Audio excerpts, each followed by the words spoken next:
Have you ever wanted to make your own hot dogs, or at least know how hot dogs are made? Well, in today's video, we're going to be making our version of Hebrew National's all beef franks from scratch. I'm going to take you through the whole process.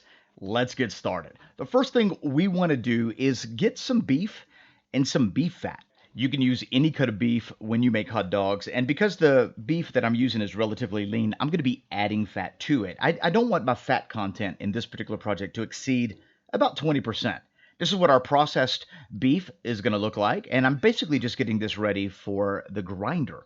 The first thing I want to do is make sure that my meat is completely chilled. So into the freezer it goes, and we're going to leave it in there for about 45 minutes. This is going to bring the temperature down to below 35 degrees, and that's what we're looking for. We want to keep it partially frozen below 35 degrees. That's absolutely perfect. Let's go ahead and grind it. Now, if you've ever tried to grind beef fat, it's relatively hard fat. So we're going to start with a 10mm plate, and between each grind, I'm going to go ahead and partially freeze my meat. I'm going to grind it again on a 4.5mm plate, and then we're going to give it a third grind on a 3mm plate.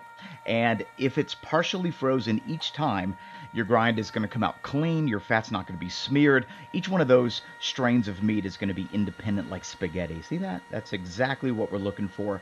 And just so you're aware, you can follow these exact same techniques if you're doing a pork or pork and beef combination hot dog. This just happens to be all beef. Let's look at our spices. I'll have the recipe link in the description box below, but we got mustard, powdered mace, coriander, smoked paprika. We got all kinds of really great stuff. We want to have ice cold water available.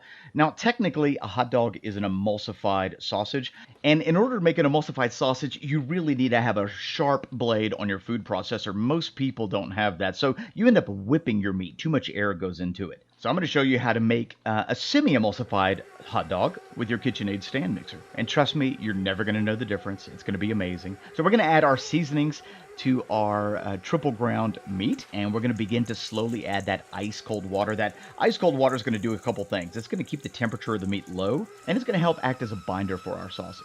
On about a medium or medium high, I'm going to go ahead and mix that farce until it's well mixed. It's going to be really sticky. It's going to look mostly homogeneous. You are going to see some white specks of beef fat, and that's totally okay. We're going to move on to the next step as we prepare to stuff our hot dogs. Stuffing the farce into the casing is relatively straightforward. We want to slam our meat into the hopper of our sausage stuffer, ensuring there's no air pockets, and then we're going to go ahead and get our casings ready. In this particular case, we're going to be using cellulose casings. These particular casings aren't edible, and they're designed for skinless sausages, so you'll end up removing them after you've cooked your hot dogs. This particular pack will do something like 35 pounds, and they're super easy to use. You don't need to soak them or do anything to prepare them. You just go ahead and place them onto your funnel, and you're ready to go. So we're going to go ahead and get our sausage stuffer ready. We're using an electric sausage stuffer from the sausage maker.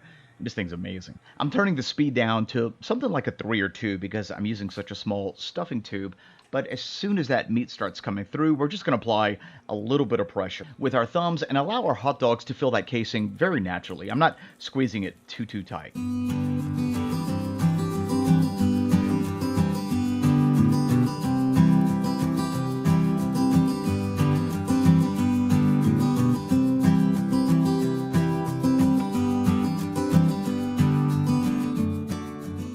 Now that our meat has been stuffed, let's go ahead and form our hot dogs. In this particular case, I'm going to make them about a medium size, and all we want to do is twist the first hot dog away from us, and then the second hot dog, we're going to mark it, and then twist your hot dog towards you. And you're going to alternate the way that you twist your hot dog until you're completely finished. So one will go away from you, the other will go towards you, and when you're done, you're going to have beautiful, symmetrical hot dogs all held together by these wonderful twists. And let's go ahead and cook. I want to sous vide these particular hot dogs. Now, you can technically take these and stick them in some simmering water for about 15 minutes or so until the internal temperature reaches 135 or 140 for beef or 150 to 155 for pork. But I like the control and the precision that I get from sous vide cooking, so I'm going to place these in a vacuum seal bag and allow them to sous vide at 135 degrees for roughly an hour and a half to 2 hours. I like this method because it ensures that I don't overcook my franks, keeping them nice and juicy the entire time. This is what our hot dogs are going to look like after about 2 hours of sous vide cooking. I'm going to cool them down very, very quickly in some ice water, and our hot dogs are officially finished. We could take these, remove the wrapper, freeze them for later use, or better yet, cook some up and enjoy the fruits of our labor.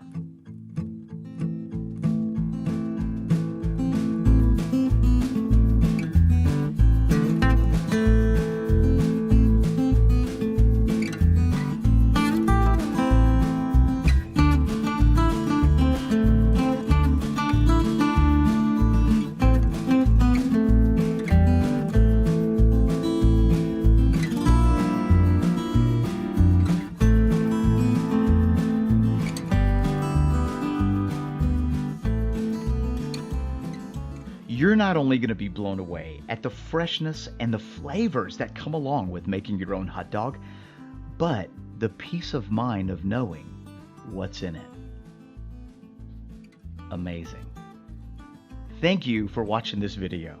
And if you have any questions, leave them in the comment section below. If you're new, we'd like to say welcome. Don't forget to subscribe, like, comment, and share this video so other people can make hot dogs. We'll see you in the next one.